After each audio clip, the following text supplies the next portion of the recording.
Jay. I lost that job pretty quick, he later admitted. But here's the thing about Bruno. He's a quick learner. And more importantly, he's persistent as hell. He kept writing, kept producing, and kept pushing. And slowly but surely, people started to take notice.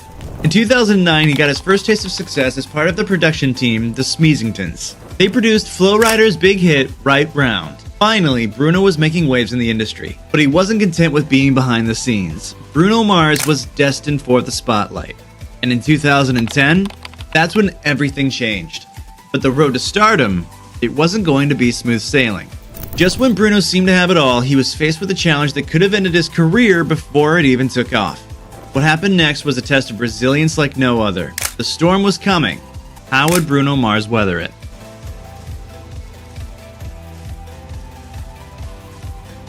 "2010, the year Bruno Mars went from behind-the-scenes hitmaker to bona fide pop star. But let me tell you, it was not an overnight success story. This was the result of years of hustle, rejection, and straight-up hard work. Bruno had been quietly writing hits for other artists, but his moment was finally about to come. When he featured on B.O.B.'s Nothing on You and Travie McCoy's Billionaire, everything changed. Both tracks blew up. We're talking top 10 hits. Bruno wasn't just in the game anymore, he was rewriting the rules. After years of being told he didn't fit into any box, Bruno decided to make his own box. He released his debut EP, It's Better If You Don't Understand. The title, pretty fitting for a guy who'd been misunderstood his whole career. And then came Just the Way You Are. This song didn't just climb the charts, it rocketed to the top. #1 in the US, UK, and a bunch of other countries. His debut album, Doo-Wops and Hooligans, dropped in October of 2010. And let me tell you, it was like nothing else out there. Bruno took all those influences from his childhood, the doo-wop, the reggae, the pop, the R&B, and mixed them into something totally new. An album that sold over 15 million copies worldwide. But trust me, he was not ready for what was going to happen next. In September of 2010, as Bruno Mars was on the verge of stardom, he hit a major setback. He was arrested in Las Vegas for cocaine possession. Found in a bathroom at the Hard Rock Hotel with 2.6 grams of cocaine on him, Bruno was charged with a felony. For many, an incident like this could have spelled the end of a bubbling career. But Bruno's response set him apart. Rather than making excuses, he immediately owned up to his mistake, publicly acknowledging it in interviews, saying, "I made a mistake, and I learned from it." He was able to avoid jail time by agreeing to a plea deal, which included paying a $2,000 fine, doing 200 hours of community service, and attending drug counseling. This chapter in his life could have derailed him forever, but instead, Bruno used it as a wake-up call.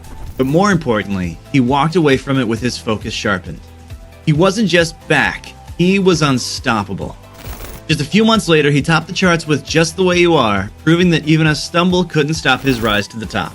That's the kind of resilience that turns good artists into great ones. And great he became. The hits kept hitting. Grenade, The Lazy Song, It Will Rain for the Twilight soundtrack. Bruno Mars wasn't just having a moment, he was starting a movement. But here's the thing about Bruno. He wasn't content with just being a pop star. He wanted to be an entertainer, a showman, the kind of performer people would talk about for years to come. And in 2014, with the world watching, Bruno was about to step onto the biggest stage of his life. But would he rise to the occasion, or would the pressure be too much to handle? The moment of truth was just around the corner.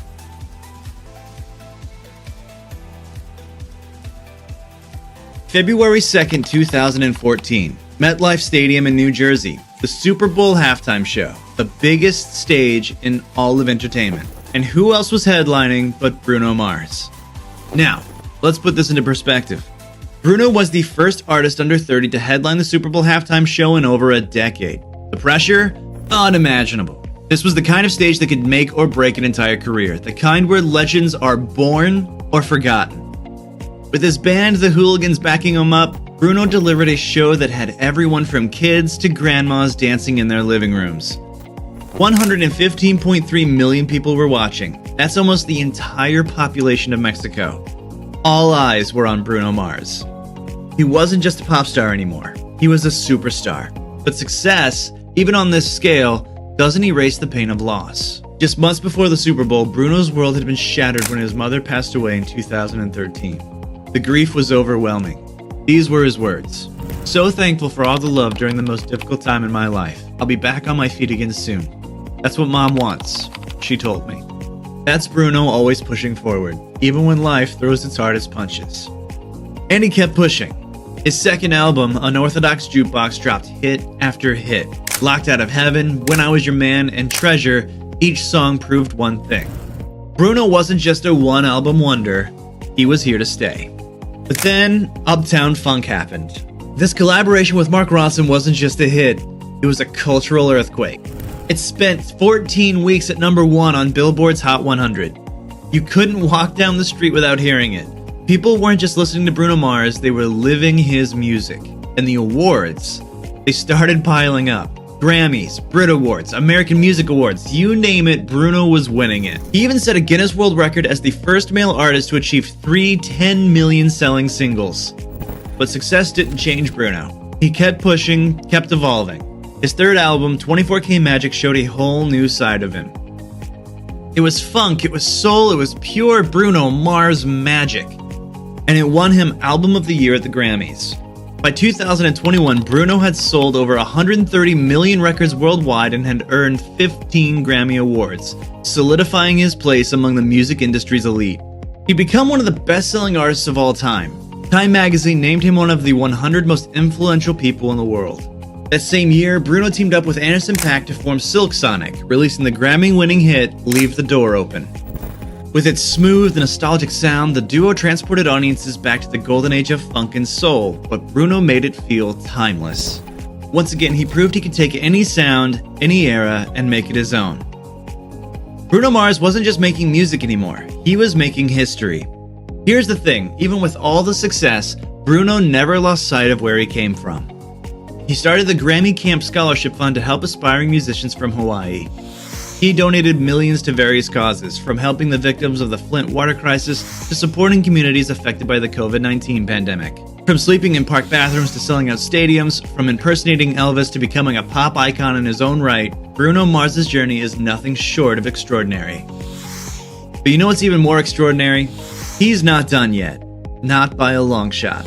In 2024, Bruno and Lady Gaga dropped Die With a Smile. The song portrays two lovers who want to experience their last moments with each other. It was a bold step, but that's what Bruno does. He keeps evolving. So what's next for Bruno Mars? Well, if his past is anything to go by, it's going to be spectacular. Because if there's one thing I've learned from Bruno's story, it's this. Never underestimate a kid with a dream and the determination to make it come true.